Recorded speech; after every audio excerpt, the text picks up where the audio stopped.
back to the Andrew Mack Show. I have Jarod Allen with me today, and we're going to talk about collective consciousness.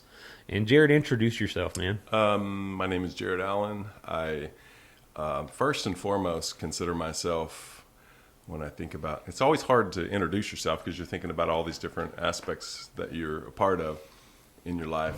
But the way I would identify myself as a spiritual person, a seeker, a follower of hopefully truth, because I feel like that's ultimately, my passion and quest is to discover, to explore, those kinds of things. By profession, I'm a licensed professional counselor. I help people with various issues and problems in their life and hopefully help bring healing.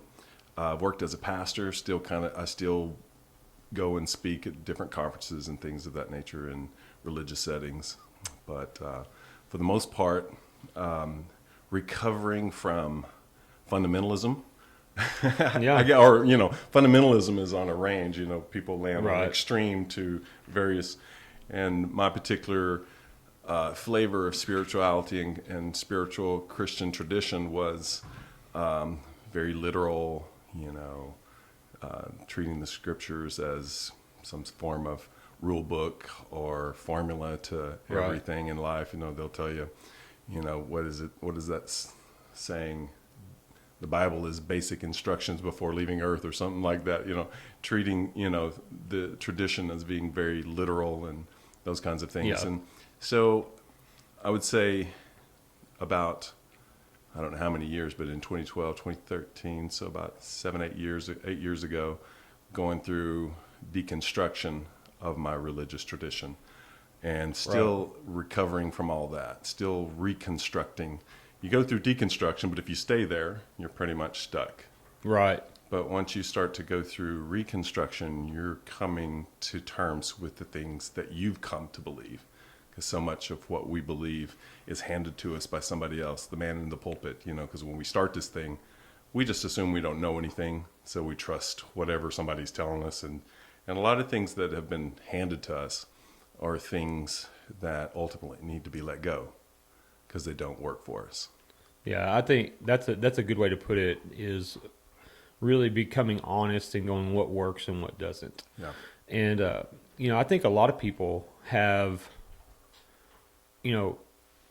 neurons that fire together, wire together, right? So our thinking and our emotions and the more profound and emotional experience is to something, the more hardwired it becomes. For sure. In the brain. I think that's one of the reasons that, a couple different things but they work hand in hand, of why religion is very difficult to deconstruct from. Is, for one, when you throw in the concept of the afterlife and, what's going to happen to us when we die? Yeah, there's always a threat there if you don't get it right. Yeah, and even if you don't believe in, and I know there's different sects of Judaism. Some don't even, the Sadducees didn't even believe in an afterlife. Right. But for the most part, the concept of a heaven and a hell is pretty rampant in Islam, fundamental Christianity, Judaism. Those are excuse me, those are pretty universal held ideas about the afterlife. Bad people, so to speak, are going to go to hell. Good people are going to go to heaven. Right. And so, but even if you don't believe in that, let's say you're an atheist, devout atheist, and you don't believe, there's still the unknown of what is it? Right. Do we die and cease to exist? We just lose consciousness and you're no more. Yeah. What is it? Do we all go to heaven? Do we all go to hell? Is this hell? all those types of things, and the unknown of what happens when you die, because nobody's come back to tell us. We have you have stories of near death experiences and different things like that, and I don't know the validity of that stuff. They may be very valid, but nobody has come out of the grave and been like, yeah, I went to both places and this is what it is, and so we don't have any firsthand accounts of that type of thing. Yeah. And so I think the unknown of what happens when we die drives a lot of our religious thinking. And then what happens is inside church or inside of let's say you have a very spiritual encounter with Jesus or the Spirit, and you feel that emotionally, and then all of a sudden you wire that with doctrine, then it becomes very hardwired in a person. And that's the reason I think a lot of times when somebody challenges somebody on their held doctrinal beliefs, because it's wired with emotion, Yeah. it is they feel like they're being attacked. Right. That's exactly right. All beliefs are held emotionally, and it's proven through neuroscience that anytime a person's belief system is challenged, it triggers the survival part of the brain. So what that basically means is if, say, for instance, somebody comes around and they challenge their viewpoint on hell, let's say, and they hold a strong eternal conscious torment, in a fiery place for eternity in this bad situation. Yeah. Okay, and so you challenge that. What happens is it triggers the survival part of the brain. So you're going to get fight, flight sort of responses. So That you either makes got sense. people fleeing Right. or they're going to fight you. Most of the time, when you experience pushback, because you're challenged, let's say you're pushing the envelope and you're just challenging, what is believed in the, in the broader church, so to speak, you get a lot of pushback because people are feeling afraid, which from that emerges anger. And so typically we experience it as anger, but they're afraid first. So, all of our beliefs are held emotionally. That's just the way it works. So once it wires in us and we have these belief systems that construct, then anything that challenges it, you're going to get a pushback on it. I've had to notice it in myself. So as a part of the deconstruction part, the thing that was a blessing to me is that part of me that got so triggered was removed. Right. I don't know how it was removed. It was sort of like, it was just coming to a realization that I want to explore, and I believe I have permission to, Right. to explore. And it's sort of like then nothing's off the table. So then I can search. And in the searching, that's, and keeping that part of yourself that's always, having a reaction to something, keeping that in a calm state really helps you in the process of the deconstruction part of things. Just being open. If you can be open and dwell in that sort of uncomfortable feeling of hearing information that has come, separate in your, from what you've formerly always believed, then you can transform very quickly. Do you think that comes from the freedom of not being scared of heaven and hell? Do you think that was a big part of now you're okay with necessarily not having it right? Right. I think that's 100% right. And then a person would say, well, how do you get there? For me, I would say once I understood, well, I never really understood anything really. Here's how I would say it. I've felt like whatever God is, whatever spirit is, whatever that dimension is, I feel like it gave me permission to search, to seek. Right. And that gave me the freedom. So, here's how I would say this. Once I come to understand God, whatever, God, this existence bigger than ourselves. I'm trying not to define it in Christian terms on purpose. So whatever we define as God, when I understood that this energy, this love, this thing was love itself, all those things about heaven and hell stopped making sense. Right. Once that got deconstructed, once the fear mechanism within spirituality got removed as a trigger, then I was able to allow myself to explore without the fear. So heaven and hell was the trigger. It was the trigger. The trigger. That makes sense. And from a psychological standpoint or from a counseling standpoint, that is a very real thing. Very powerful. That those triggers, they trigger certain ways of thinking and ways Programs, of feeling. we could call it. Right. And that's so crazy you bring that up because this morning and last night in my meditation, one of the things that I was thinking about was when I pastored, I went from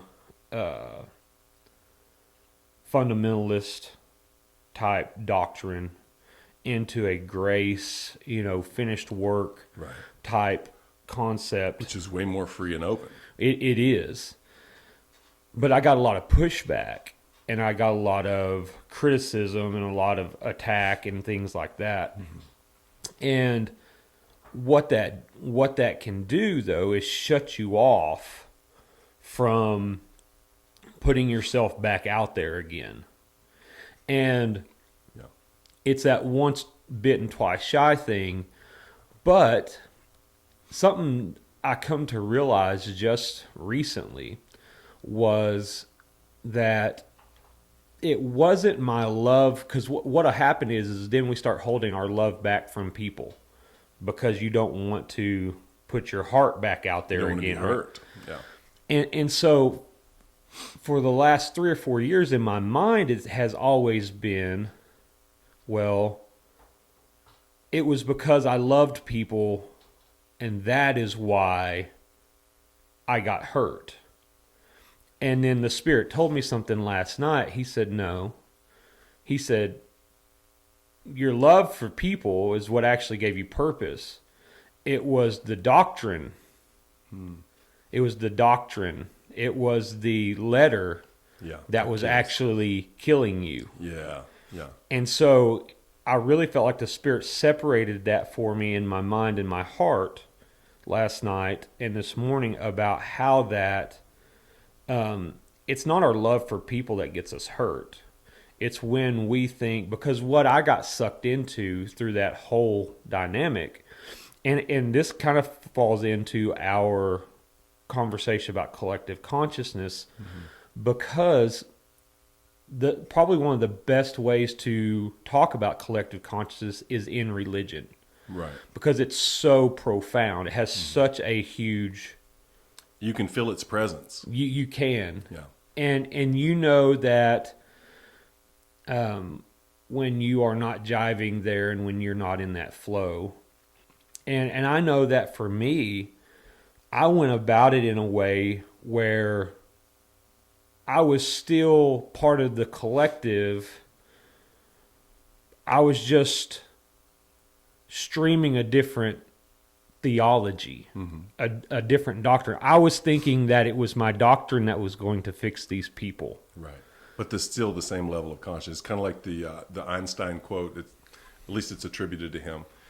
You can't fix a problem at the same level of consciousness that created the problem. And that's what I was doing. I just had a different language, but it was the same level of consciousness. Right. It was still the letter. Yeah. You see what I'm saying? It was still the letter. Yeah. And religion changing religion.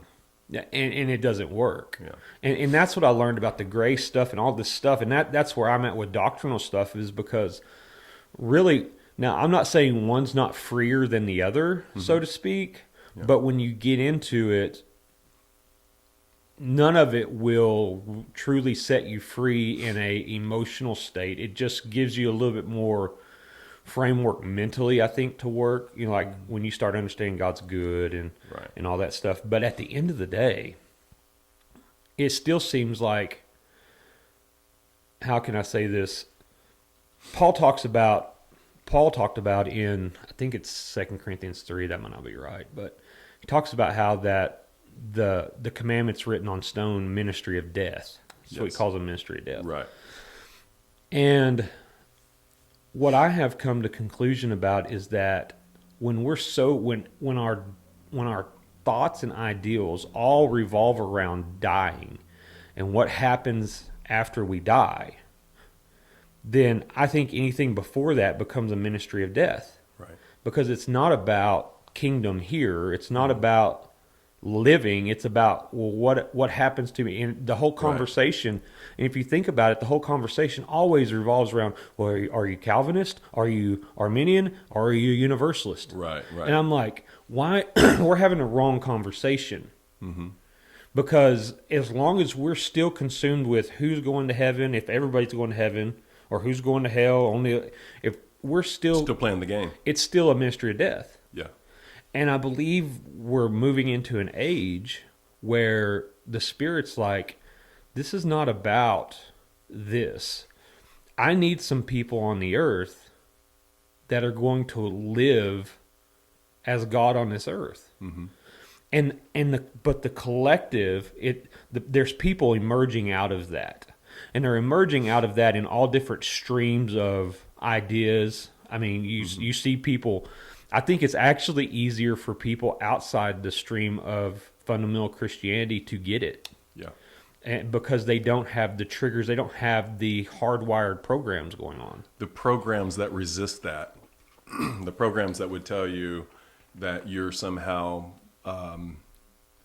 doing harm to yourself by seeking and by being open and by searching answers. For example, the false enemy of science. Science is not an enemy to spirituality or Christianity. It's not. We only make it an enemy when we have to interpret the book a certain way. So if we have to interpret the book, for example, that the earth is 6,000 years old, when science clearly tells us and shows us that that doesn't seem to be the right interpretation. Right. So if we have to interpret it literally and as a science book, then rather than it being what it is, it's a spiritual book. It's a spiritual book speaking to higher things. It's to point us to something, not to literalize it.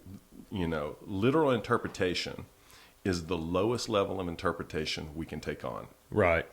It takes no thinking. It's or laziness, basically. I mean, Right. it's just it takes no thinking. It takes do this and this will happen. Exactly. And I think that boils down to what we were talking about earlier. People want a sense of certainty, and the best way to get a sense of certainty is appeal to an authority. What's the authority? It's the book. It's the Bible. So if we can appeal to that and treat it like a contract or treat it like a constitution, we can find our what we want. Yeah, and go, oh, there it is. God has to do this because this is written in His Word, and His Word is, and I think people use it that way to their own demise because it gets in the way of true transformation. Yeah, that makes that goes along with something that I was thinking about yesterday. So, a couple of different things. I think it's Mark 4:13. That might not be right, but I shared it because I got to thinking about this yesterday. You know, the sower goes out to sow, right? Mm-hmm. And he talks about that the man who has no depth or root in themselves, mm-hmm. then when the persecution comes for the word, they basically dry up. Yeah, and they're done. They give up. Mm-hmm. And I thought that's interesting that Jesus said that they had no root in themselves. Yeah. He didn't say in the Bible. He didn't even say in God. Right. He said in themselves. Right.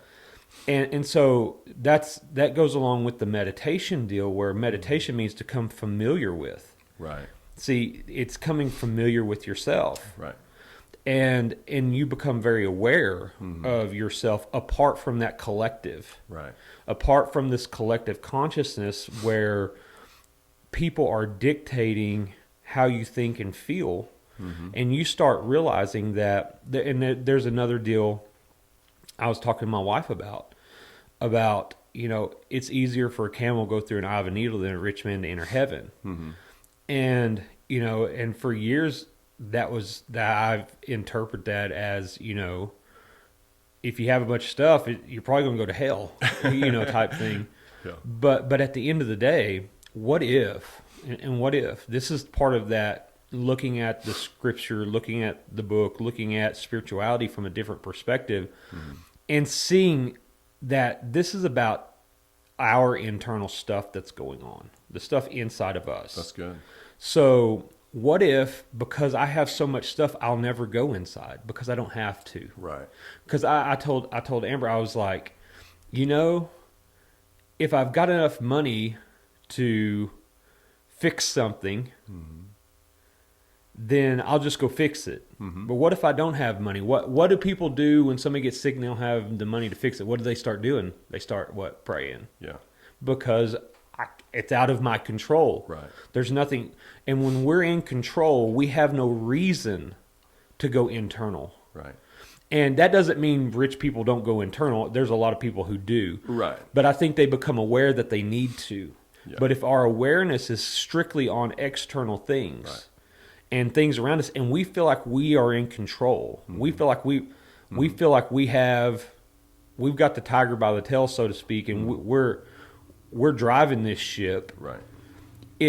And then all of a sudden, life throws you a curveball, and things become uncertain, and the unknown happens. That's when you go, you start seeking, you start looking, and go, okay, this is out of my control. I need something greater than me. Right. I think it's the I'm going to throw a few words out here that sounds maybe new agey or whatever, but it's the difference between exoteric and esoteric.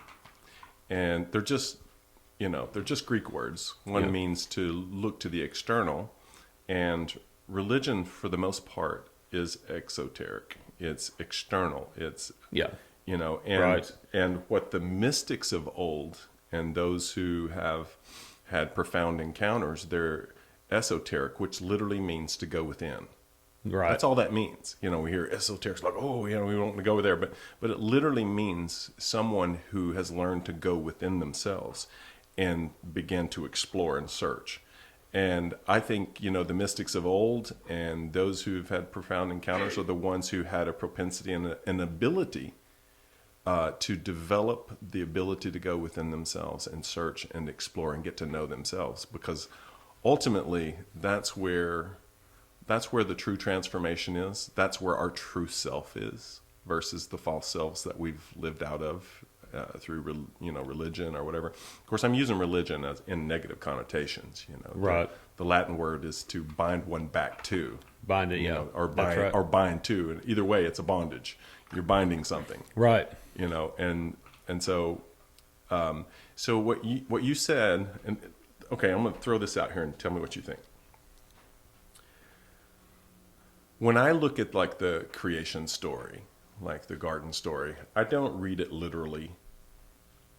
Maybe there was a literal man and woman. Maybe there was a literal snake crawling around, talking to people, that kind of thing. But I think even that's trying to point us to the metaphor of it, the truth that's greater than what we're reading on the pages. So it's sort of like it's pointing us to higher truths.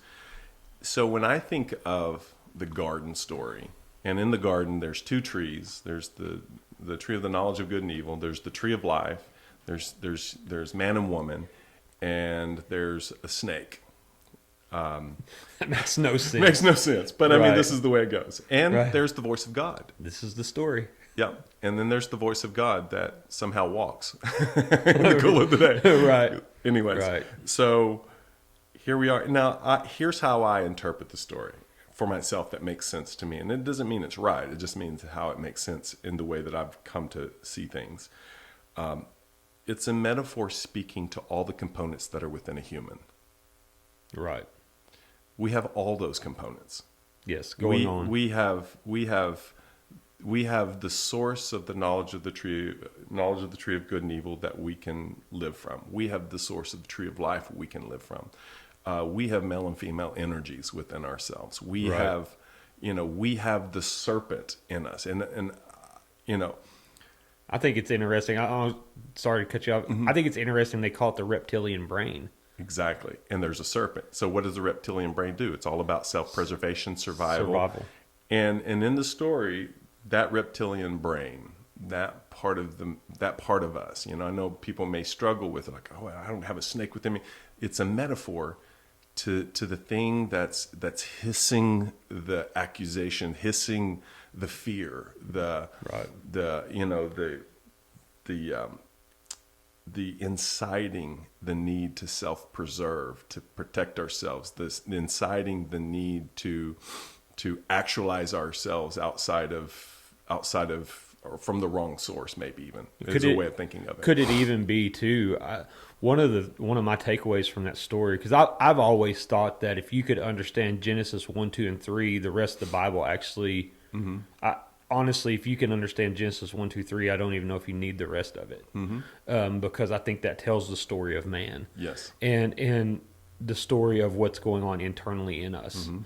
And so one of the things that I always drew from that was the need to act, the need to try to become. If you'll do this, you'll be like God. right. That's. But they were told beforehand they were already like him. Exactly. There was nothing to become. Right. There was. So if you think about it, all it had to do is convince a human that they weren't complete. Yeah, deceive. And that you needed to go with outside yourself to accomplish it. That's right. And if you think about how we function as humans, we're all about trying to make meaning of our lives. We're trying to find our purpose, find our meaning in life. We're trying, and the reason we're doing that is because we existentially feel like something's missing, rather than making a life of meaning in our everyday life. Like, we have the capacity of functioning from meaning by making meaning in our life versus looking for it outside of us, trying to somehow, fulfill something. And in the story, it says, that their eyes were opened. And even God says they're now like us. They know good from evil. They know right from wrong, kind of thing. And so then what emerges from that is this duality. Rather than feeling one with everything, there's a feeling of separation. And that feeling of separation drives most of our dysfunction in life. I think a lot of the mental illness, a lot of the emotional dysfunction that we experience is because we feel so separated primarily from ourselves and then from everything else. And there's an isolation feeling, there's alone, there's fear, there's shame. Anybody who feels disconnected from themselves usually feels a sense of shame, like there is something broken within me. Yeah. And if you think about the story, they ran and hid. And when God confronted him, Adam, where are you at? He says, I was afraid. I was naked and I was afraid. Naked. He knew he was naked. He was ashamed, so he was afraid. Right. And so you start to see how that component works within humanity. So if I'm taking this story and I'm saying all these components are within humanity, and those are the things we're working with, one of the things we're encountering all the time is a sense of fear and the need to self-preserve. I think when humanity evolves to the point of self-awareness, self-consciousness, what naturally emerged is the understanding that we are finite, we're going to die. From that came an anxiety that exists within humanity, and the need to self-preserve, the need to make sure I'm okay. I'm afraid, so I need certainty, and I need all, and that's where religion emerges from, is from the wrong source, the wrong tree, right, so to speak. So that's always been my kind of idea, because that label and that term gets thrown around a lot. That person's religious, or that's religion, Right. or especially in today's culture. But to me, I think we're all religious. Oh, I think it's our natural tendency. Yes, as a human. And because religious makes you going external, looking for something I can do to become. I think that's one of the... N.T. Wright calls it the original sin is idolatry. Yeah, that would make sense. Looking to something other than God to complete themselves. Yeah. And the thing is that when you I think that scares people. And there's a couple of reasons of why that scares people. One is there is this idea that has been shouted from the rooftops, especially in Bible Belt America, that you are inherently evil. So why would I dive into that soup or that stew that's got all this evilness in it? So you're an evil person. And so you create the separation. When you dive into any type of dualism, it always splits off in two different branches. You either have really staunch religion or conservatism, or you have really crazy liberalism, basically. Or it's if I'm separate from God, I'm going to do one or two things. If that's my default, I'm either going to try to get to him, Right. or I'm going to be like, the hell with this. I'm going to do whatever I want. Right. So it always breaks off in two branches, Right. because that's what the dualism does. And so religion to me is anytime we are trying to climb up into God's lap. But I think what scares people, one, is they've been told that they're evil. So they're like, I'm not going in there.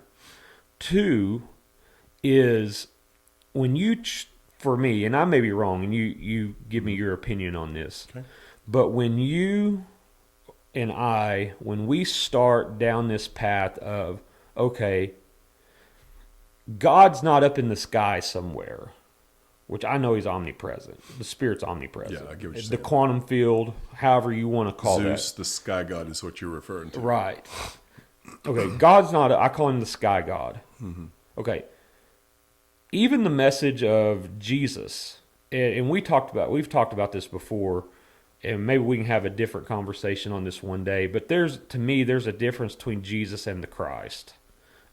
Like Jesus was the embodiment, he was the embodiment of the Christ.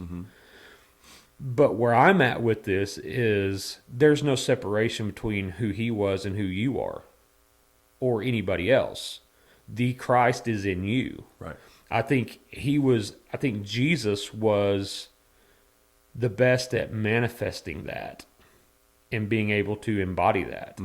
Because really what got him killed, they were pretty much okay with Jesus. They didn't like him, but they were pretty much okay until he said, God is my Father. And he said, I am God. Yeah. When he said, God is my Father, they said, so you're telling me you're God? Because that's somehow it was an equation of the same. that was the same. So what is so crazy is if I said I'm God right now, people would be like, that's blasphemy. Yeah. I Or he's can't- got schizophrenia and thinks he's Okay. But all through evangelical church, they'll say God's Father, their Father, not realizing that is saying this. You're saying you are God. the exact same thing. Yeah. Because there's oneness, because you are equal to the Son. Right. And so there's a disconnect in people because of the collective that, okay, when you trace this out, it leads to certain conclusions. And the conclusions is what scares people. Yeah. It's, okay, I'll call God my Father, but not realizing that when you do that, the conclusion that you're saying is you and Jesus are equal. You're the same. There's no difference between the two. So you're saying you're making the same claims he is making. Now, we don't like to go there because what that does that makes us very uncomfortable because we would never call ourselves God. Right. But that is ultimately what got him killed. Right. That's what killed him, was they were pretty much okay with him until he was like, I'm God. He goes, before Abraham was, I am. Yeah. And he goes, and the Bible says, and after that, they started conspiring to kill him. Right. That was the next, that's the next. Well, if you think about it, Scripture. that is exactly, Paul took that theology even further. Not only is Jesus God, he's basically saying you have all been invited into the Trinitarian life. You've all been invited. That's it. In Christ into the, as the Scripture says, we are one with him at the right hand of the Father right now, currently. That's the way the Scripture reads, that we are positioned there now as if we are the Son of God. And that is what he's getting at, that he even takes it pre-Christ, or pre-Jesus. Right.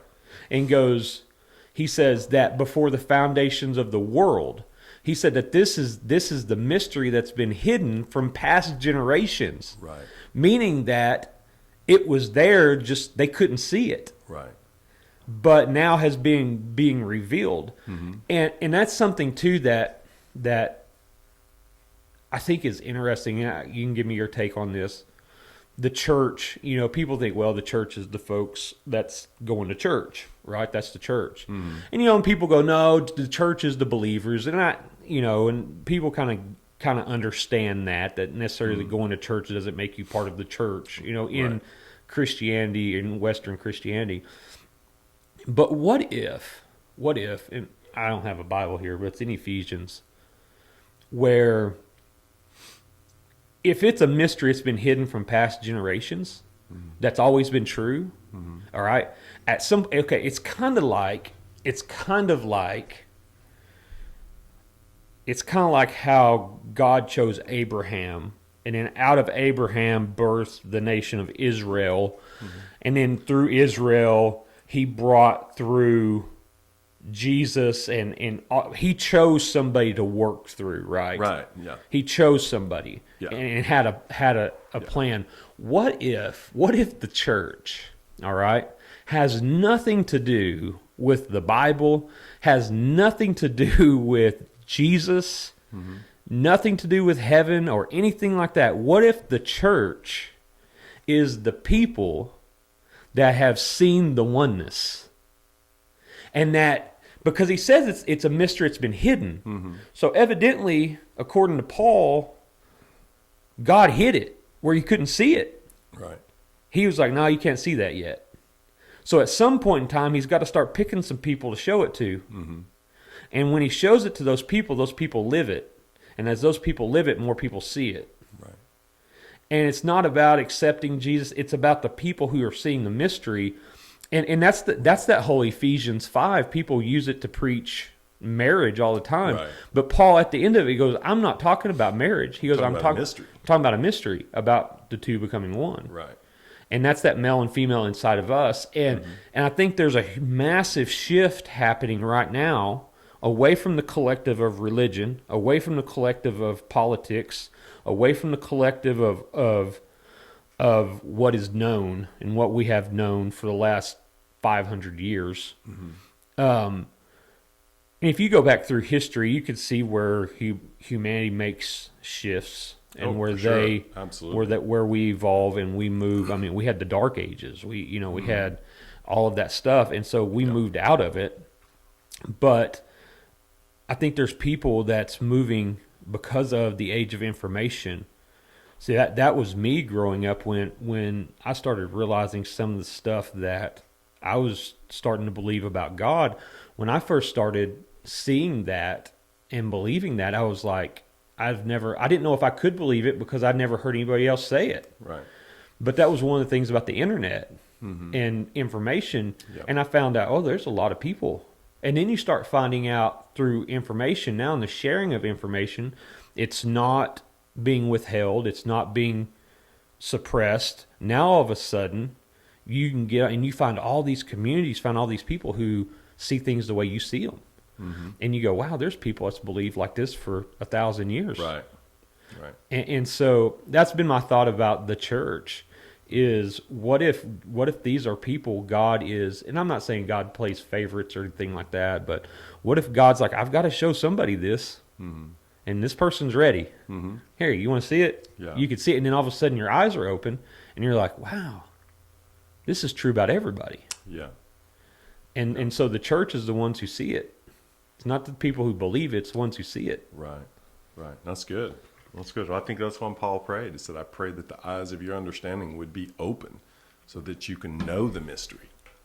You can know the hope to your calling and the purpose and the mystery of the kingdom. We're talking a lot of Bible today. Man, we did. Sunday. It's Sunday. It must be Sunday. It's Sunday. Within our programming. We have to talk you have scripture. to. But it's easy for me to talk about this inside that paradigm. arena. It's easy because I know it. And you know what I'm saying? I was thinking about that yesterday, about how that it's easy for the two things that come easy for me are baseball and church. And that's because that's all I grew up in.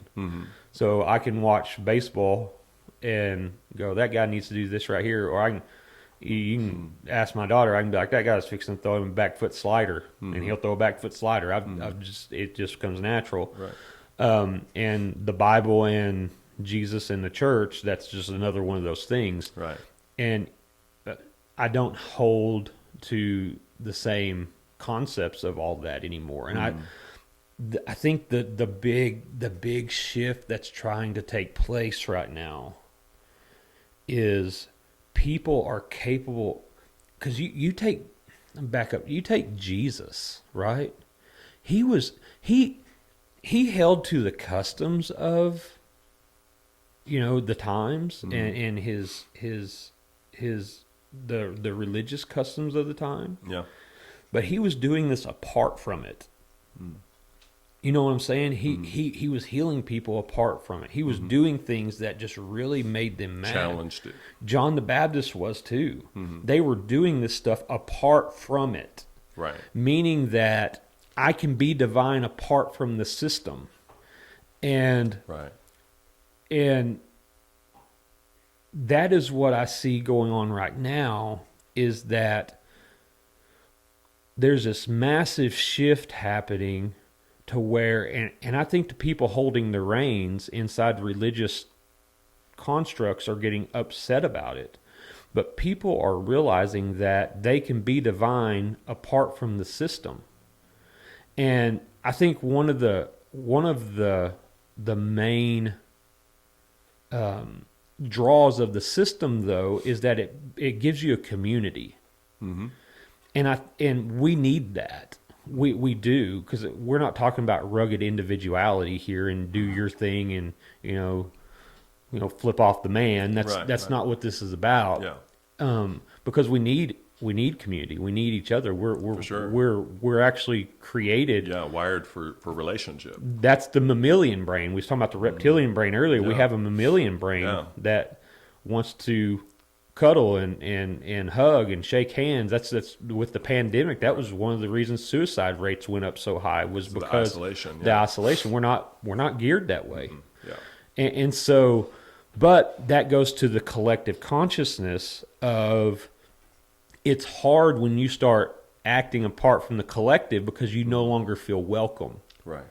And so I'm going to get to my question that I sent you last night about the collective. Okay, so, you always hear people talk about those people or they or them, and I'm always like, well, who are they? Yeah, yeah. Who are they?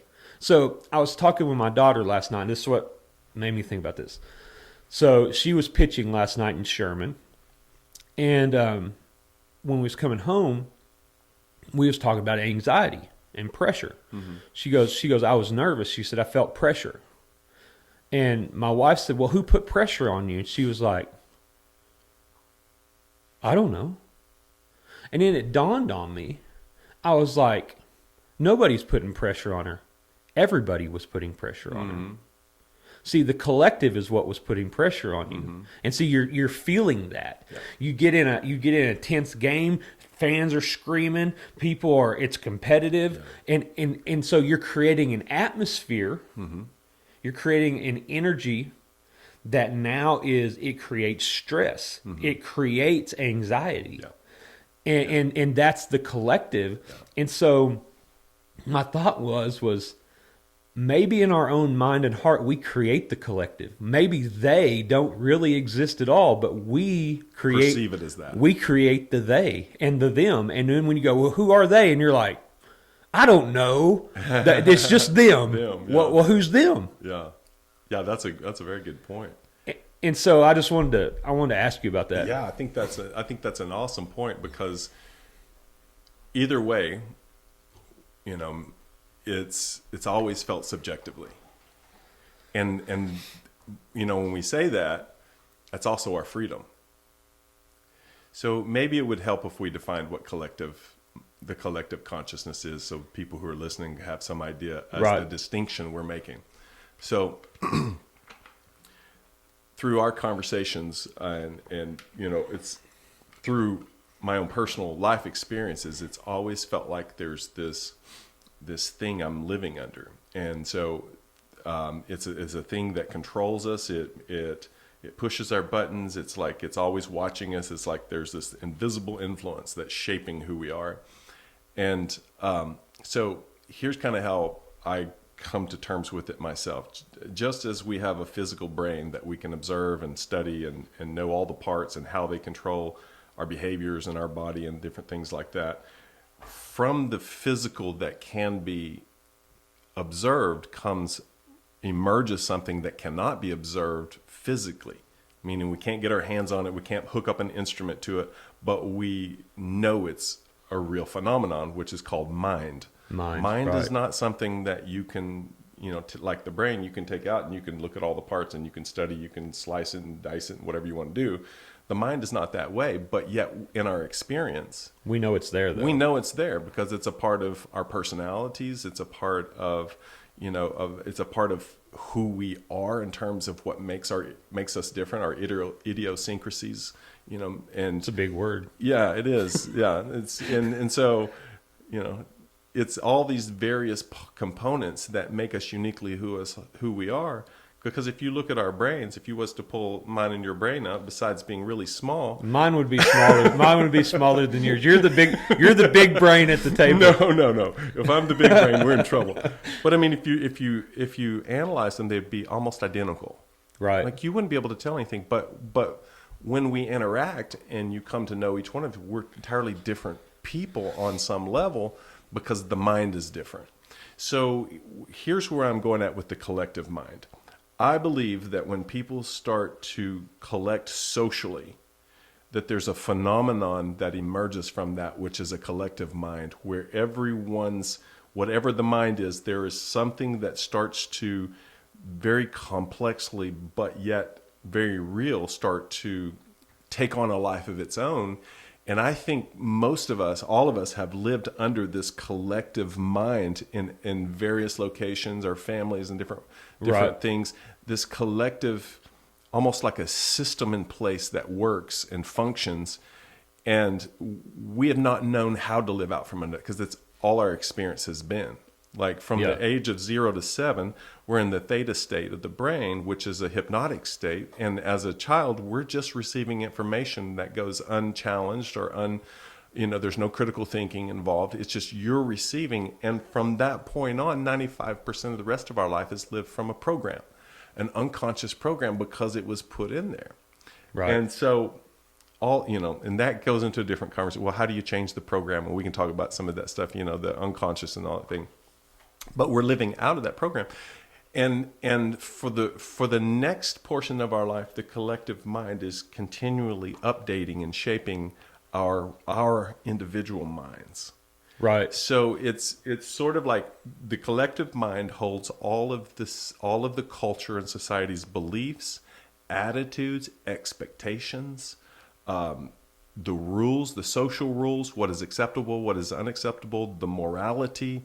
All these various components are within the intelligence of that collective mind that has influence on the individual mind and shapes and forms us along the way. So all that to say, that's what that is. But then it goes back to your question. What if we are creating the collective mind in ourselves because we're thinking of the they? Who are the they that we feel these expectations from? It's either a real thing that's felt or it's not, Right. or somewhere in between.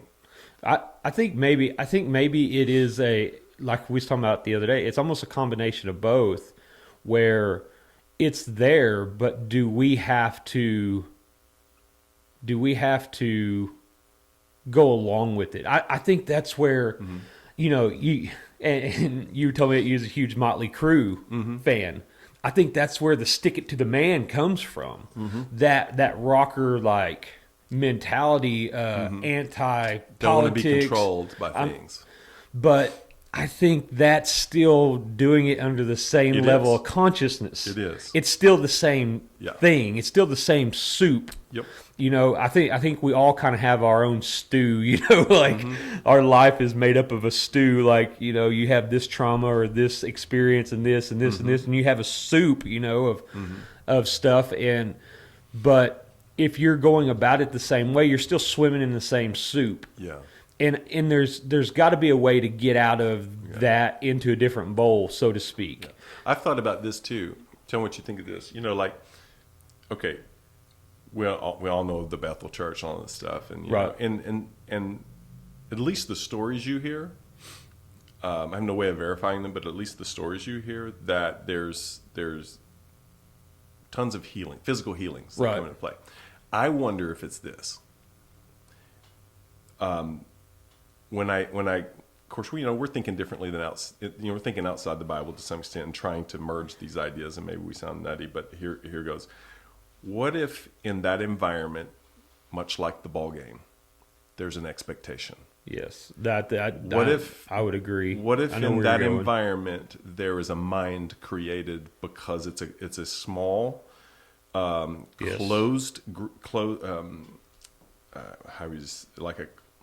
it's a close-ended environment in which a social phenomenon of a kind of mind emerges. Yes. And within that mind is expectation, it is belief, it is all those things that I mentioned earlier. And in that environment, there's a different possibility.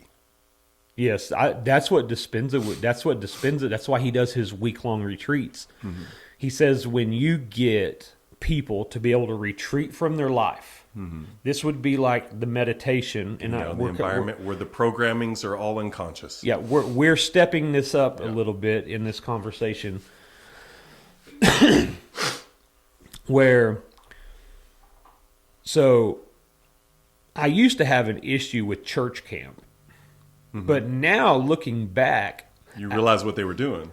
I see now, because I was like, this was I've had this conversation a dozen times with my wife. I was like, they're creating an unrealistic expectation. They're getting those kids away from everything and isolating them. It's not real life.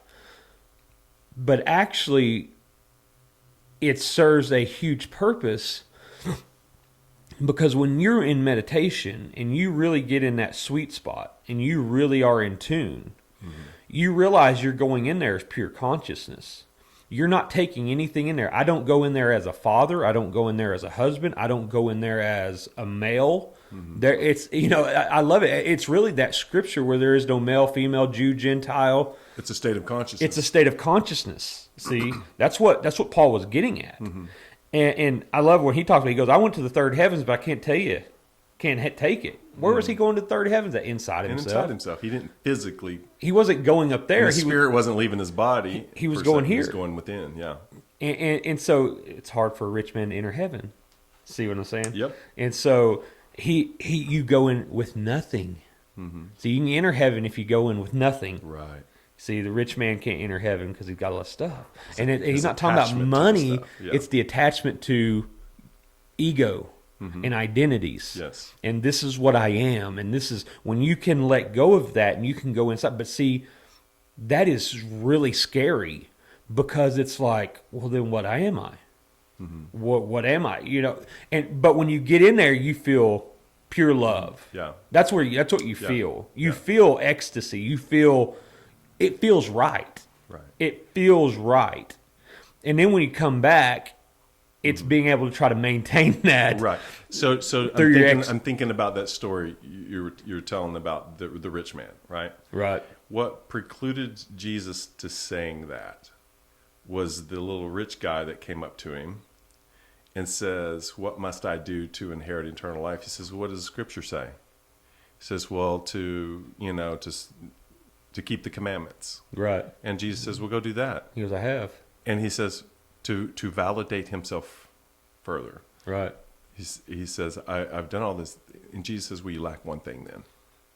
Go sell everything you have. Because obviously what Jesus was saying is you're trying to gain an internal thing by external means. And it'll never get there. And you will never get there.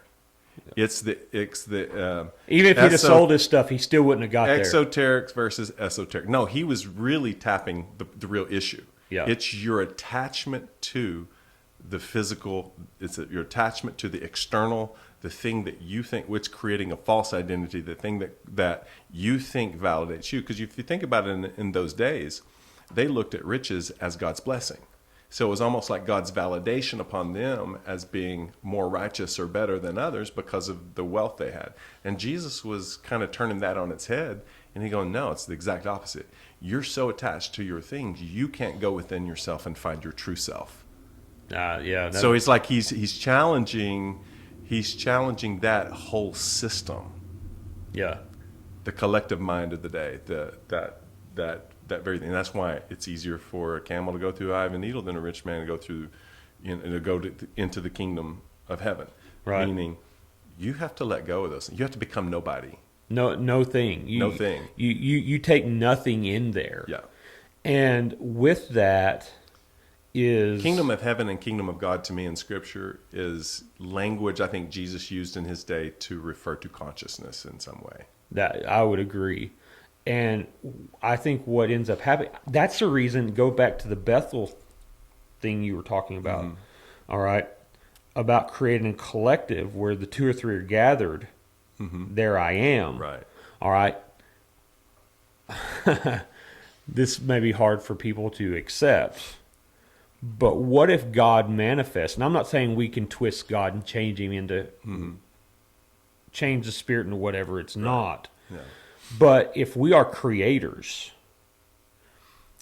what if we're creating a level of God that manifests on this earth? So when you get religious people together, that's the type of God they're manifesting, because that's the collective consciousness. Yeah. Because in my mind, this is part of the transition we're in right now, is I grew up hearing, well, you were created to serve. I heard you were created to worship. Yeah. You were created to give. Right. You were created. But none of that stuff makes any sense anymore. Even in natural law, everything reproduces after its own kind. Orange trees don't have apples. Apple trees have apples. Orange trees have oranges. Right. Humans have humans. Dogs have dogs. Cats have cats. Yeah. Horses have horses. Things reproduce after their own kind. So if we are created by a creator, then we are created to be creators. Exactly. Not to worship, not to serve. No. We are created to be creators. Right. And we've come up with what we were talking about the other day. We've created debt and credit scores. Like that's what we've come up with, you know. Yeah. But when you look at the world around us, that is a byproduct of us. Absolutely. So back to the idea of church camp, right? Getting people away. So Joe Dispenza, and their work, what they like to do is they do the week-long retreats, right? And his whole deal is, and this gave me a new perspective on church camp, Right. was we want people to retreat from their life. Leave work, leave your cell phone, leave your emails. Because that's where much of their unconscious was plugged into. Their environment. Pull them away from that from a week. If we can get them away from it for a week and just be nobody. No identity, no nothing. Just escape. And get people to be able to do that from their everyday life. And then see what possibility happens out of that. And I think that's along the same lines of, and that's what's fascinating to me. What's fascinating to me is seeing people that have no religious anything. They're not attaching, and I actually really like the fact Dispenza, he will tell you, he goes, I don't use terminology, religious terminology. He goes, because it triggers people into a preconceived idea or what they think you're saying. And old programming. And he goes, so I use scientific language. And so, we would say spirit, but he says the quantum field, the quantum realm, the field. It's the same thing. Paul says that it's in him that you move, live, and have your very being. Right. He's talking about the quantum field. Science is calling it the quantum field. Paul called it the spirit. It's the same thing. I like that he uses different terminology because he goes like, I don't want to turn people off because they have preconceived ideas. When I say spirit, oh well, if they had a if they had a Baptist upbringing, Mm-hmm. well, the Spirit has a completely different meaning than somebody who was Assemblies of God, Right. or somebody who was Hindu, or somebody who's Islamic, or somebody who's an atheist. Right. You know, you say Spirit to somebody who's an atheist, and they're like, "You lost me, dude. You're kook." Yeah. Yeah. You know, but when you say the quantum field to an atheist who studied some science, they go, "Okay, I'm tracking with you a little bit here." Mm-hmm. You know, and then all of a sudden you start introducing them, and so when they can get people, they're creating a model. They're really creating a mind. An expectation. They are, and A people are belief of going what is there. possible. And when they're getting there, and I love what Dispenza talks about because it makes total sense. He goes, it's the 4-minute mile thing, right? Mm-hmm. So I forget how, and I won't get this right, but people tried for years to break the 4-minute mile. Mm-hmm. When Roger Bannister broke it. Right. Do you see that spider or whatever that was go by? And so it went right by my face. But Roger Bannister broke it, and there was like 11 other people or something that year broke it. Right. And so I love what Dispenza talks about how So it was that, a psychological barrier. it is, but I think there's something esoteric to it. I think there's something spiritual to it. Mm-hmm. I think there's something in the quantum, because he says, since we're all attached, Technically one. we're all one. Energetically. That's right. So that's the reason, go back to Jesus, that's the reason he could heal the boy and never go there. Mm-hmm. All right?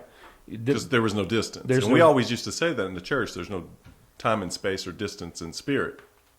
And there's not. And there's And not. and there really isn't. And the science is proving that is true, right? Something that's really cool to me is have you read the article where they entangled the particles and spread them 50 miles apart, and when one shook, the other one shook? Well, they can take it even further than that. It's They nuts. can shoot it as far as they want to, but as far as from the East Coast to the West Coast, and act upon one, and the other one is acted upon in the exact same way. And they have no time. idea of what's linking that together. That's like the mind. The quantum entanglement is the thing that's baffled them, but they use it for technology.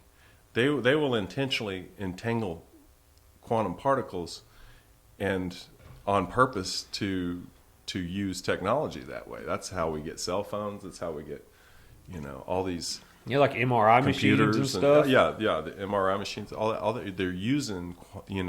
They're using what they know about the quantum field and the quantum mechanics specifically. They just can't observe it and know what to do with it. You know what I mean? Because it's unpredictable. It's so unpredictable. They can mathematically prove things, but then observing it's another animal altogether. It's kind of like, it's like what you were telling me the other day. You bounce a ball off the wall and it comes back to you. There's in our classical Cause and physics, effect. it's cause and effect. It's gravity. It's Rebound, it's all acting that. upon a force, and that force is acting it back. But quantum mechanics is you do that 3 times, and the 4th time it goes through the wall and never stops. And it just keeps going. It keeps going. And So then it it's like- appears out behind you and you catch it. exactly. So there's no laws. Well, I can't say laws because they know some things about it, but it's so unpredictable what it might do. It blows their mind. They just they can't make a ton of qualitative predictions. And that's what is fascinating to me about people, that maybe when we are getting together and you create that expectation, and in this, when Roger Bannister broke the 4-minute mile, he put that into the quantum realm that was possible. What that does now, because we are connected to it, you can now reach out and take it for yourself. All right? He created possibility. That's good. All right, so when you get into an atmosphere, when somebody defeats cancer, or somebody heals from something, or somebody manifests that, then they put that into the field that everybody else, the unified field that everybody else is connected to, that you now can get a hold of possibility and do it for yourself. I wonder, is that a different mind than the collective mind? I would think so. Yeah. I would A think different intelligence, I guess, would be a way that of saying it. that would be, in my mind, where that whole emergence thing is about, where the schools of fish and birds, like the schools of fish that all swim together, Yeah. and then they all turn at one time, Yeah. and they all turn. Yeah. They have no leader. Yeah. Nobody. There's not one fish going flapping its. Well, they little can do that fin. with mammals too. If you take herds of like different, Like deer zebras and species and stuff, they're out in the the Serengeti or whatever, and all it takes is for one to get spooked, and they're all spooked, Right. and they're not looking at each other per se. It's just like they feel. They know it. They feel it, and so they all take off running at the same time, kind of thing. Yeah. It's like there's this strange communication that's happening that we don't know about. That we don't know about. And that's the emergence. And that emergence is what I feel like is taking place where there is no leader. There isn't a leader. And they actually call it that it's a bottom up leading. It actually, everybody is leading themselves. All right. But because everybody is connected to the same source, they all do it at the same time. But there's not a collective Yeah. that the group is creating. They're actually all individuals connected to the one source, but because they're all connected to that unified field, they all act together. So they invert the hierarchy. That is right. And there isn't a leader that's doing that. Right. And that just blows, like, it can blow your mind to think about how that's even possible. Like, how does that even work? Because you're like, how does that work without a leader? But the early Christian fathers were teaching this with the Trinitarian doctrine. Right. Well, Jesus even taught it. He says, your masters have ruled over you, but the greatest in the kingdom is the servant of all. So he was inverting the hierarchy. He was tipping it on its head. Well, you take the Trinity, right? Mm-hmm. Father, Son, Holy Spirit, the Trinity. There's a lot to that. But and most fundamental Christians would be like, oh yeah, I believe in a Trinity, but they don't know anything about it. It's just some like doctrine that you stick up here and you're like, oh yeah, it's a Trinity, but they have no application of how that actually. Or their perception of it is a hierarchy: Father, Son, Holy Spirit. And that's what I'm about to get to. Mm-hmm. All right. The perichoresis is the great dance, right? The great dance between the Father, Son, and the Spirit. And in the beginning was the Word, and the Word was God, and the Word was with God, right? Mm-hmm. That means they were face to face. Right. There's not a hierarchy. Yeah. So with God, the word "with" is the Greek word that means face to face. Face to face, that's right. PAS, pass. We think about them sitting on thrones side by side. Right. But they're face to face. So if that is the case, then who's in charge? In a dance, some lead, some follow, and it changes and shifts. And you see, that's what's so. This is where the holiness of God. See, people think God's holy because he's sterile, and that his sterileness dictates his holiness because he's sinless. Holy just means different, set apart. Other than. Apart. You know why? Because there's no hierarchy in him. That's why he's holy. Interesting. He's holy because he's different from us. Right. In that sense. Yeah. In that. And I love the idea too that if Father, Son, Holy Spirit, there's an equality rather than a hierarchy. It's egalitarian, where there's giving, taking, receiving. There's submitting one to the other constantly. It's the other giving. It's primarily relationship at its core. And so you think, how does that operate? Mm-hmm. You see what I'm saying? Because you're like, well, what happens when they disagree? Well, who makes the decision? Because, and you see this with Jesus when he's on the earth. He goes, anything the Father says, I do. But anything I ask him, he gives me. That's true. It's so. And you're like, well, yeah.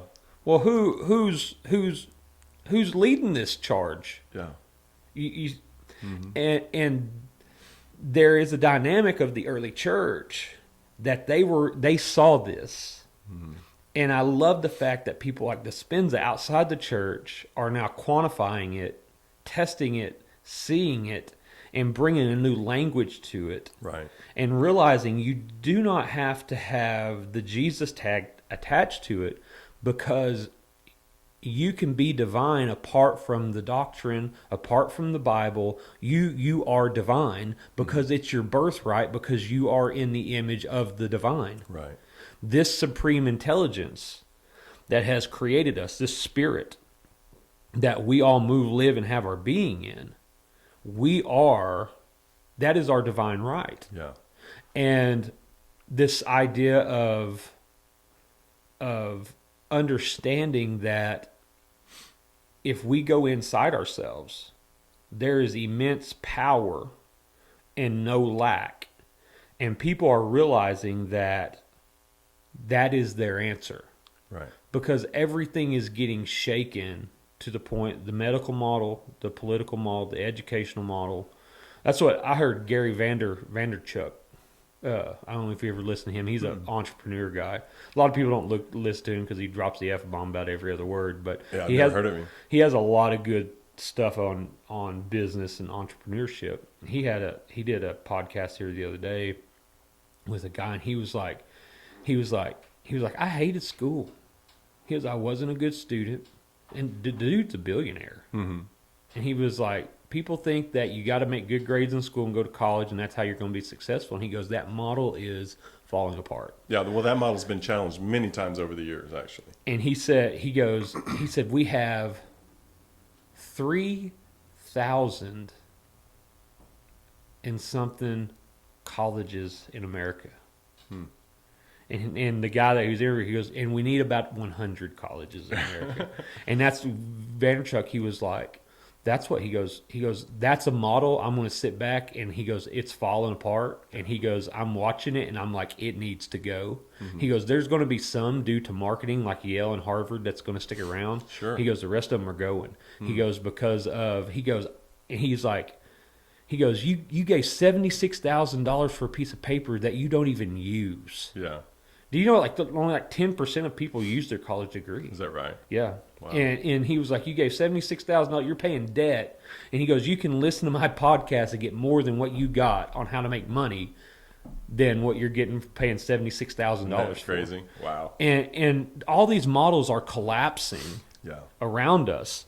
And people are scrambling. Finally, the rich man, in a sense, when things start getting very shaky around us, COVID, the presidential election, what other country, Iran's doing, and what North Korea's doing, and life just seems out of control. Mm-hmm. It's easy when things are normal. You get up, you go to. For the last 20 years, I've went to the same job. Mm-hmm. I've raised my kids. But then when things get tumultuous or they get uncertain, that's when people start going, well, maybe I need to look within. And that's this idea that Jesus was this peacemaker. He wasn't. Mm-hmm. He wanted peace. But he also shook things, because it was in the shaking that people start going. Yeah. Sometimes it's like you shake people to go, you need to wake up. Yeah. This is like you're unconscious. Yeah. And I feel like that's what's going on religiously, politically, across the board with the 7 mountains of culture, so to speak. Yeah. All those mountains are just getting decimated, and people are like, yeah. They're causing, we're not with that no more.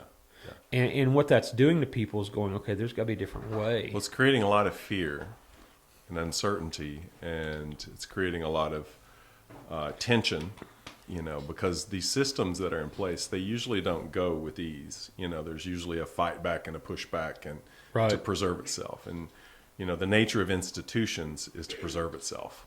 Right. And so here you got all these institutions that are being shaken because the system is shaking, and and they're not working as much anymore, is, it's just creating, it's creating that pushback from it. And I think that's why it got so, this last election cycle and all these different things are getting so exposed for what they are. Yeah, that exposed is Yeah. that's the perfect word for it. Yeah.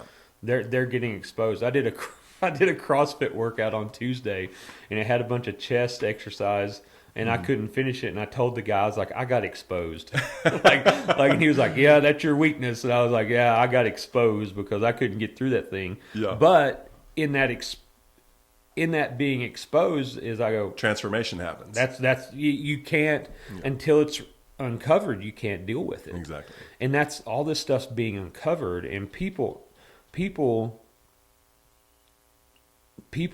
There's just a massive amount of people going, I think I need to create this in me. Instead of looking towards Right. politics to do this for me, or the pastor, or the religious, or the education, and go to college. If I just do all this stuff, if I just do the dance. But there's this underlying, man, I don't know how to, there's this underlying thought and feeling that I'm born, I live a good life, I make good money, I raise my kids, and then I die. And That is a safe narrative under the collective mind. that was a good life. Yeah. And if we can just get you through school and get you to college and get you a degree, you can get you a job, and then you can take your kids to T-ball, and you can do. But there's no challenge to the system in that. There's none. Cooperating entirely with that which is in charge, But I think it's still this being driven by the fear of dying. I think that's still controlling, because dying and suffering, or any loss, period. you're just and you're just living your life along that way. It's like that old story about the guy who fell off the 70-story building. Every floor he passed by, they said, "How you doing?" He said, "So far, so good." and but that big stop's coming. Yeah. You know what I'm saying? But Right. you're falling, so far, so good. But Yeah, it's coming. The day's happening. It's going to hit. And I think we're just unconscious. But we're in a time, That's a good way of talking about it, being unconscious. We're unconscious because of the fear. Yeah. And the fear is actually driving the programming, but we are not looking at it. We're unaware that we're in a programming. We're just living We're in the out matrix. what everybody else has lived out. We're just living out. So what's possible? That goes back to that collective about maybe we're dying because everybody We're thinks told we're to die. We're going to die. We're going to live 80 years, 70, 80 years, and we're gone. If you get 78, if you get 75 years in, hey, you did good, man. Right. You did good, and you was a good person, and it's sad you died, but hey, you're going to heaven, and we'll see you again one day. So the challenge, sounds like to me, is how do you get out from under the influence of and change your own programming? Because on some level we're dealing with our own programming, Right. that has happened throughout the years, and then on the other hand, also we're dealing with this consistent influence that's continually shaping our programming. Right. How do we get away and out from under these things? And it's kind of like what we talked about yesterday. I mean, once you start looking for the answers, it seems like it may be too simple. Jesus was in his context as a Jewish man in the Judaism religion, but he was walking out from under the controls of that system and institution and was challenging it, right? Right. And so he basically told people this: repent, which in the Greek, before Catholicism got a hold of it, made it to pay something over and over and over, penance. Yeah. It meant to metanoia meant to change your mind, or meta actually means to go beyond mind. Yeah. So he was saying the kingdom is at hand, or consciousness is at hand through going beyond mind. And so we start to see that there's some point, like what mind though? Our own mind that is so tied to the matrix and what is feeding our expectations and the fulfillment of those expectations and those, when we realize our approval, our significance, our validation, our sense of being a self is tied to that thing feeding us, telling us what it means to be in this world, all those things. In other words, I get my validation as long as I walk in step with the group. So if my group, we could take it back to church, as long as I'm within my church group doing and dressing and acting and looking and being just like everyone else is, there is that feedback loop that a system gives you that you're right where you need to be. But the moment you do something different in that system, the system will then communicate to you that you're not accepted and you're not validated and you need to get back in line. So if you feel that emotionally as rejection and fear, that's the mechanism to get you back in line. Okay. Does that make sense? No, it makes perfect sense. So I want to take this to another step or another idea. So the science is showing now that we're not doomed to a genetic expression, that our genes respond to environment. Yep. All right? Epigenetics. That's right. And that actually only about 1 to 5% of disease is actually genetically caused, like certain types of diabetes and things like that. They'll try to convince you it's everything. It's everything. That's the reason when you go to the doctor, it's all about your family history. That this is what you have propensity to. But they're showing that now that that's not true. If you really think about something, this is what we're so certain about stuff. But do you realize they only discovered the gene 100 years ago, and they only coded it within our lifetime. It was in the 90s that they were able to map it. You know what I'm saying? So we talk about all this stuff and all this certainty, but really it's all pretty new, and what we think we know. Yeah. And so. But they're showing now that our genes respond to internal environment mainly. Right. Emotional, psychological. So what about this? What about because I have felt this, all right, going through rejection and stuff, loss of the church, people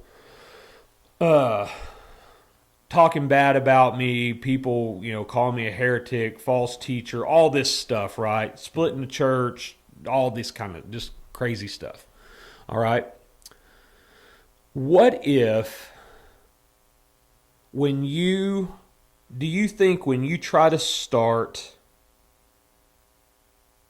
if emotions and how we feel and how we think start reflecting onto our physical body, all right?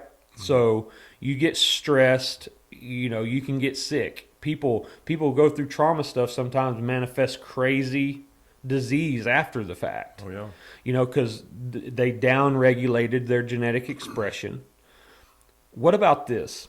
What if when you start trying to pull away from the collective, that it can almost make you physically sick? Because there's such a pull to want to be in. Yep. Does that make sense? Yeah. Because it's emotionally and mentally taxing to try to pull away from it. Exactly. And it kind of goes back to the Dispenza stuff in that if the body is the unconscious mind. I want to ask him this question too, by the way. Yeah. If the body is the unconscious mind, it's all the programmings. And it's all the programmings underneath the collective mind. Right. It is a prisoner to it. And once you get out from under that, the unconscious then reacts to being outside of it. It will try to force you back under the collective mind and back into being the prisoner to the expectations and trying to meet those expectations, trying to be accepted, trying to get that validation, and so on and so forth. So it's sort of like everything turns against you, so to speak. Bruce Lipton would say this. Bruce Lipton is a microbiologist. He would say you have to start to instill new programmings in the unconscious. In the body, right? Yeah. Well, I mean, I'm not sure how he defines unconscious. I mean, I'm sure it has to, body. I'm sure it'd have to do body. Also, the mind is somewhere in play with attachment to that. But so you have to try to bring new programming to the unconscious on purpose. And he says the only way to do that is through repetition. You have to get into a place where you're apart from that, and that's where the meditation. That's the no place, no self, no body. That's where the meditation comes in. That's where, because we've talked about this many times. There is some components that work within humans. There is the thinking, which is we're all familiar with because we know the thoughts that are going through our head. It usually emerges through images we see and the self-talk. We have an inner voice inside of us that talks to us constantly. It's our self-talk. It's the way our brain uses mind that way to think out loud, so to speak. So that's what we're familiar with. And then we're aware of emotions if we were to locate them. I know what I feel, I know what I think, and I can observe my behavior. I can see those things. But behind that in the background is an observer.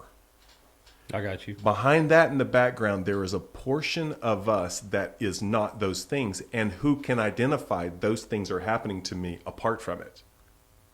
But it's not a form of thinking. It's actually an experience of being conscious and aware, being the observer, the one who notices those things are happening. So if you was to ask me, what are you thinking? I can take a step back in myself and I can observe the thoughts that have been coming and going. If you think about it, since we've been having this conversation, thoughts have been coming and going in our field of perception this whole time. Certain feelings have come, and if I identify those, I can show you where they're at in my body, that kind of thing. You know, thoughts have come and gone, but they've come and gone in something. There's something that has remained a whole stream this entire time.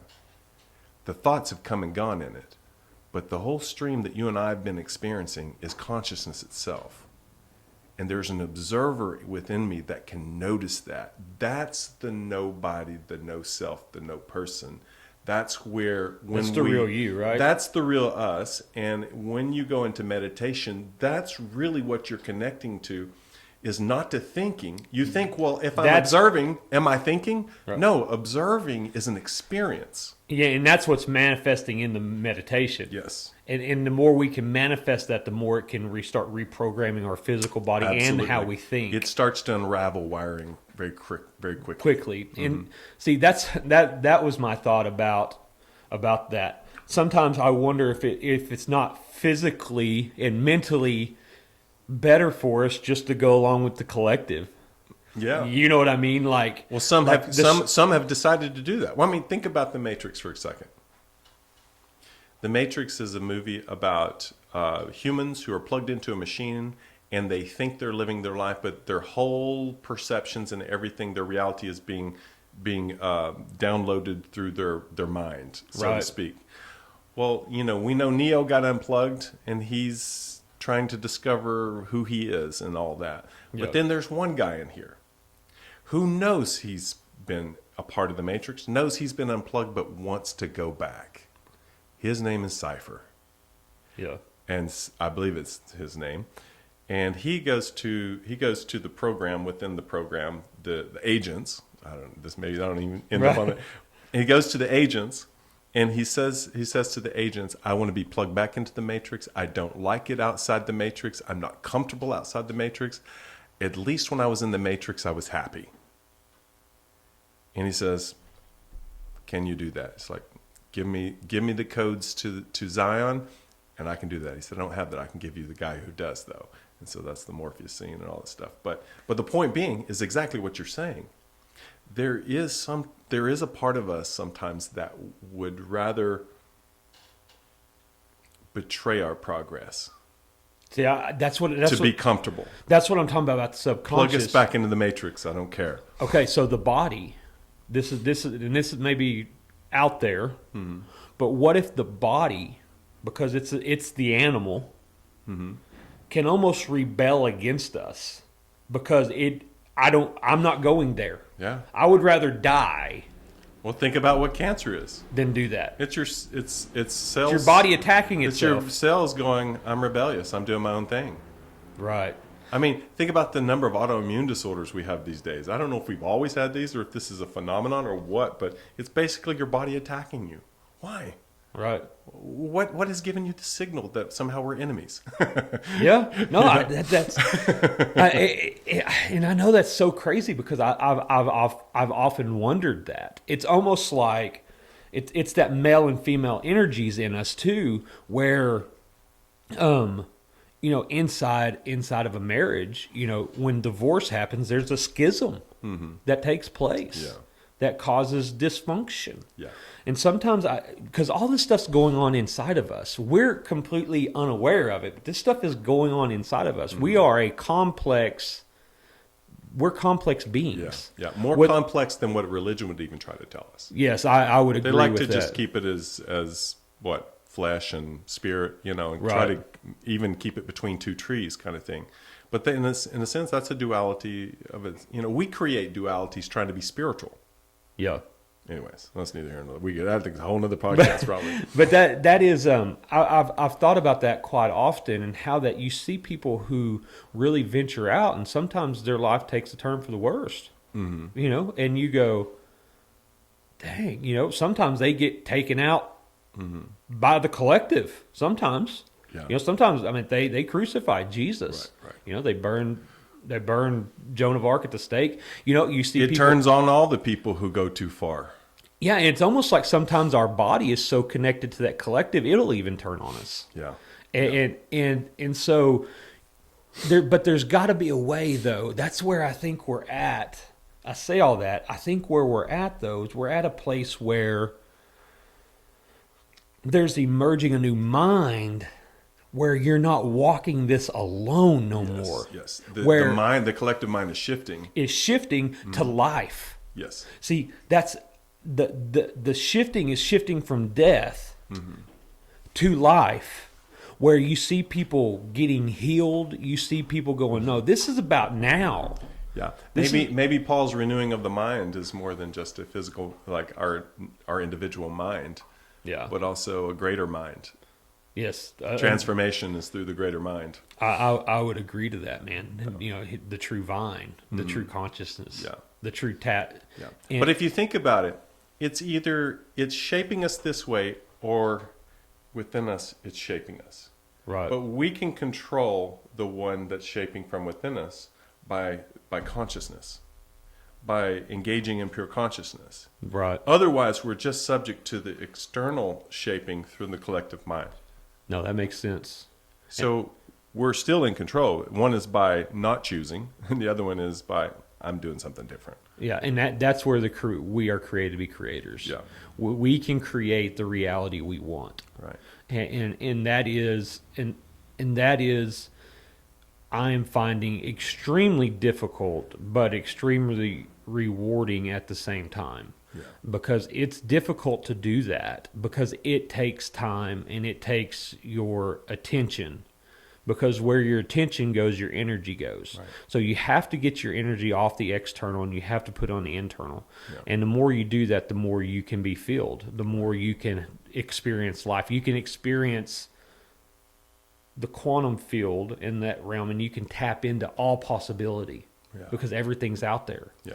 Everything's out there. And as soon as you tell your story or you do something, you're putting that out there for other people to be able to get a hold of and bring it back to themselves. Right. And so that is that's what the meditation's about. That's what the internal work is about. And that's where, there's a lot of people, they have to have tragedy or trauma before they realize I need to do this. Right. Suffering has a way of waking people up. It does. And I hate that. And I don't think we have to do that. And I think we're coming into an age, that's part of the shift. I think we're coming into a time, man, where this idea of lack and death and all this, man, I really see where people are understanding it don't have to be that way. Right. we don't have to. We're creating most of that ourselves. Right. But I think if it goes back to, if you can teach people the mechanisms, the how behind, you know what I mean? It's like, Right. how am I creating my life? Because, I mean, we all know that everything in our life, we manifest it. I've manifested everything in my life. The only difference maybe if something was perpetrated upon me, you know, that I didn't Right. ask for, you know, but beyond that, everything I have in my life, the kind of job I have, the kind of home, the kind of, you know, all these things I've manifested. Right. Right? And working toward manifesting better. What are the mechanisms? That got you there. Yeah, exactly. And can they be used? Can they be utilized to create a different life? Yeah. What's the possibilities? What are the possibilities? Do you have an outro you want to use? No, I'm just gonna go 3, 2, 1. Okay. No, I'll do this. So, Jarod, thanks for coming, man. And Yeah, man. Thanks for having me. We'll do it again. Yeah, it was good, and so we'll definitely have to get together. That may end up being a 2-part. Man, there's so much to explore. There's so many ideas, and There is. And I realize we're shifting in and out of different paradigms to talk about these different things, but I love the fluidity to be able to do that. Right. You know, we slip into our old church ways of thinking and trying to explore how they connect with the scientific way and Right. philosophical ways, and I just think that makes this journey much more richer and so much more fun. It does, and I'm excited to get to try to. I think the possibilities are endless. I think we've only scratched the surface of what is possible for human Yeah. and for us, and so I think the bridging. I mean, we're moving into the age of Aquarius now, Yeah, the yeah. age of man, Yeah. and so I'm looking forward to that. So All glad right. you came, man. Thanks, man. Thanks for having Thanks. me. Appreciate it.